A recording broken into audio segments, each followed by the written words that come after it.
नमस्कार मित्रांनो, नवीन एका व्हिडिओमध्ये तुमचं सहर्ष स्वागत आहे। तर महाराष्ट्रातील पहिला रोजगार हमीचा पायलट प्रोजेक्ट दुष्काळी सारख्या जतमध्ये पार पडला। तर या प्रोजेक्टमधून बांबू शेतीसाठी प्रोत्साहन देण्यात आहे। तर बांबू शेतीचे फायदे तोटे काय आहेत, नंतर दुसरं रोजगार हमीची कोणकोणती कामे या दुष्काळी तालुक्यामध्ये होतात, याची संपूर्ण माहिती या व्हिडिओमध्ये पहा। व्हिडिओ संपूर्ण शेवटपर्यंत पहा आणि हा व्हिडिओ आवडल्यास जास्तीत लाईक करा, सबस्क्राईब करा। तर नेमके बांबू शेतीचे फायदे काय आहेत, नंतर रोजगार हमीतून कोणकोणते योजनांची कामे करतात, याची संपूर्ण माहिती या व्हिडिओमध्ये पाहणार आहोत। दुसऱ्याला सुद्धा जास्तीत जास्त शेअर करा।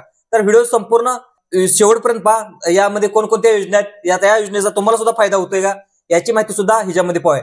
तर सुरुवातीला पाहूया, तर हे दुष्काळी जत तालुकाच का निवडला। तर या जत तालुक्यातून जवळजवळ जो ऊस पट्टा सांगली असेल, नंतर सातारा भाग असेल, नंतर कर्नाटक भाग असेल, तर दुष्काळी जत तालुक्यातून जवळजवळ 35,000 लोक म्हणजे जे कुटुंब आहेत ते स्थलांतर, ज्यावेळेस साखर कारखाने चालू होतात त्यावेळेस 35,000 लोक स्थलांतर करतात आणि स्थलांतर केल्यामुळे जे मुलांचं शिक्षण असतं ते अपूर्ण राहतं। नंतर त्यावेळेस अपूर्ण राहिल्यामुळं अनेक लोकांचं मुलांचं त्यांचं आयुष्य बर्बाद होतं। त्यामुळे जत तालुका हा जो पाठीमागे राहू नये, म्हणजे जो 288 मतदारसंघ आहे तो पाठीमागे राहू नये म्हणून महाराष्ट्र सरकारने एक मोठं पाऊल उचललेलं आहे। त्यामुळे जतचा सुद्धा विकास व्हावा म्हणून रोजगार हमी योजनेतून मोठी कामे व्हावीत आणि त्यांना तिथे स्थानिक लोकांना रोजगार उपलब्ध व्हावा म्हणून महाराष्ट्र सरकारने या जत तालुक्यासाठी एक मोठं पाऊल उचलले।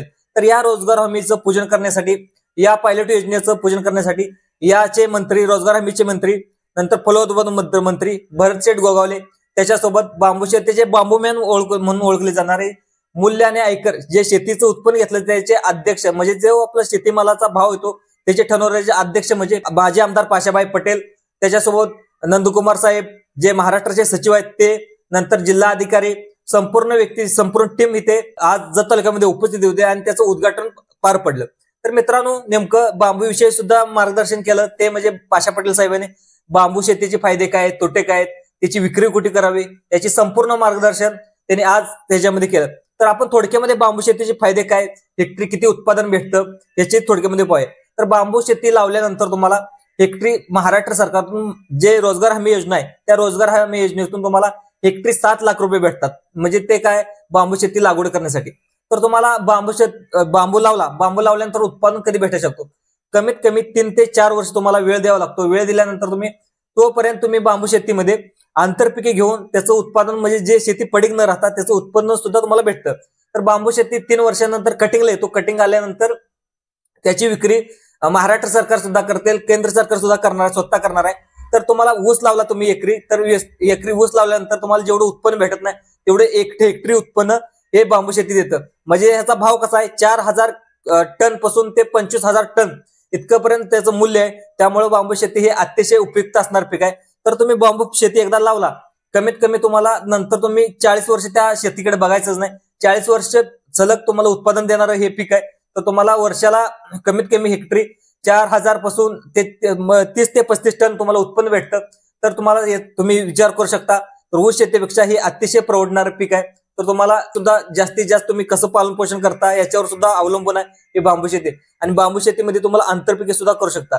तर तुम्हाला एखाद्या शेतकरीची चांगली परिस्थिती असला तर बांबू शेतीचे वेगवेगळे प्रोडक्ट तयार करून, आता प्रोडक्ट म्हणजे काय, तुम्हाला दात घासणारा ब्रश असेल, नंतर हातात वापरणारा वॉच असेल, हे सुद्धा तुम्ही बांबू शेतीपासून तयार करू शकता। तर मित्रांनो, ही सुद्धा त्यावेळेस पाशाभाई पटेल यांनी माहिती सांगितलेली आहे। त्यामध्ये नंतर बांबू इथेनॉल निर्मिती सुद्धा तयार करणार आहेत।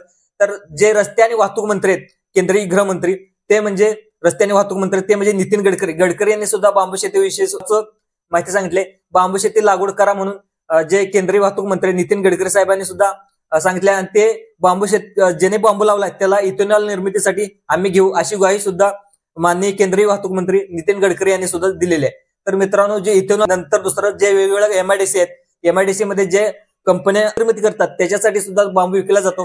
त्यामुळे जे मार्केट, म्हणजे आपला अनेक शेतकऱ्यांचं संभ्रम अवस्था असते, म्हणजे बांबू लावल्यानंतर बांबू लावायला काही प्रॉब्लेम नाही, पण बांबू लावल्यानंतर त्याची योग्य वेळी विक्री कुठे करायची, नंतर विकायचा कुठे हे माहित नसतं।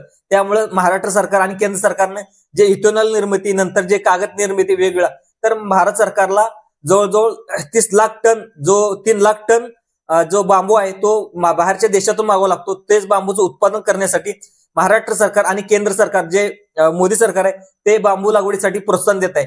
त्यामुळे बांबू लागवडी सुद्धा तुम्हाला चांगलं आर्थिक सोबत यावे म्हणून जत सारख्या दुष्काळी भागाला एक चांगलं उत्पादन मिळावं म्हणून हे बांबू शेतीसाठी जो रोजगार हमीतून जो पायलट प्रोजेक्ट आहे, त्याचा पायलट प्रोजेक्ट म्हणजे काय तर एखाद्या गोष्टीचं सर्च करणे. आता तुम्हाला उदाहरण, एखादी कंपनी सॉफ्टवेअर तयार करते आणि त्याचं जे टेस्टिंग येते ते टेस्टिंग येणार, म्हणजे बांबू शेताचं महाराष्ट्र सरकारवर टेस्टिंग येणारा तालुका म्हणजे कोण तर तो जत तालुका. आणि त्याचं खरेदी विक्री सुद्धा ते महाराष्ट्र सरकार करणार आहे, नंतर केंद्र सरकार करणार आहे इथेनॉल निर्मितीसाठी.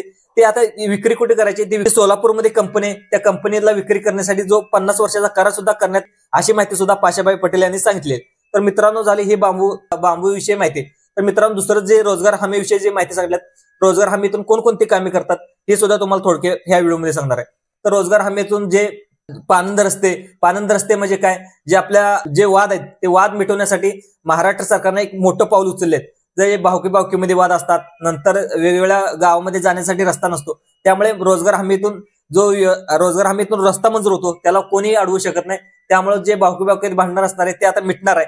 तर दुसरं पाहायला गेलं तर सिंचन योजनेसाठी म्हणजे कोणकोणते, त्यामध्ये शेततळे असेल, तुम्हाला शेततळे तयार करायचे असेल आणि त्यामुळे मासेपालन करायचे असेल, शेततळे करायला सुद्धा रोजगार हमीतून पैसे भेटतात. नंतर मत्स्यपालन करायला सुद्धा रोजगार हमीतून योजनेतून पैसे भेटतात. तर दुसरं पाहायला गेलं तर विहीर, तर अनेक शेतकऱ्यांना विहीर खांदायची असते, पण त्यांच्याकडे जवळजवळ विहीर खांदण्यासाठी पैसे नसतात. तर जवळजवळ आपल्याला 4 ते 5 लाख रुपये तुम्हाला खर्च येतो. तर तो रोजगार हमीतून तुम्ही विहीर खोदली तर त्यावेळेस 4-5 लाख रुपये तुम्हाला हे रोजगार हमीतून भेटतात. तर तुम्हाला हे सुद्धा रोजगार हमीतून विहीर कशी मंजूर करायची ह्याची सुद्धा माहिती तुम्हाला ह्या विषयातून सांगणार आहे. तर तुम्हाला दुसरी गोष्ट झाली रोजगार हमीतून ही झाले, ते म्हणजे फळबाग लागवड सुद्धा रोजगार हमी योजनेतून करता येते.